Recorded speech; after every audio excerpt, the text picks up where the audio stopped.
শূন্য থেকে কোটি টাকার পোল্ট্রি খামার গড়েছেন শরীয়তপুরের ফাতেমা আপা। এটা শায়েখ সিরাজ স্যারের 2024-এর ডিসেম্বর মাসের ভিডিও। টার্কি পালন করে লাখপতি, এটা স্যারের 7 বছরের পিছনের ভিডিও।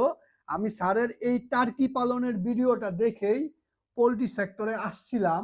আমাকে যদি 2024 সালে কেউ জিজ্ঞাসা করেন যে স্যারের প্রতিবেদন দেখে আপনার লাভ হয়েছে না লস হয়েছে, আমার দুটোই হয়েছে।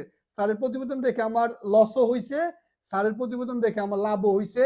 স্যারের সব ভিডিওই লাভজনক ভিডিও, কোনো লসের ভিডিও নাই। যদি লসের ভিডিও থাকতো তাহলে আমি আবার লস খাই না, আমার সবই লাভ হয়। তার পাশাপাশি স্যারের কিন্তু প্রচুর এই বায়োফ্লকের প্রতিবেদন দিচ্ছে স্যারে, এগুলা বায়োফ্লক বাংলাদেশে নাই। সেকেন্ড হচ্ছে ব্ল্যাক সোলজার ফ্লাইয়ের প্রতিবেদন দিচ্ছে, বাংলাদেশে নাই।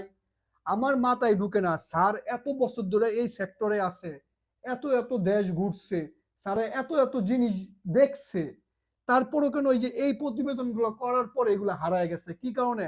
স্যারে এগুলো এই যে লসের ভিডিওগুলো যদি এই মুহূর্তে দেয় তাহলে তো আমরা অনেক জিনিস শিখতে পারি।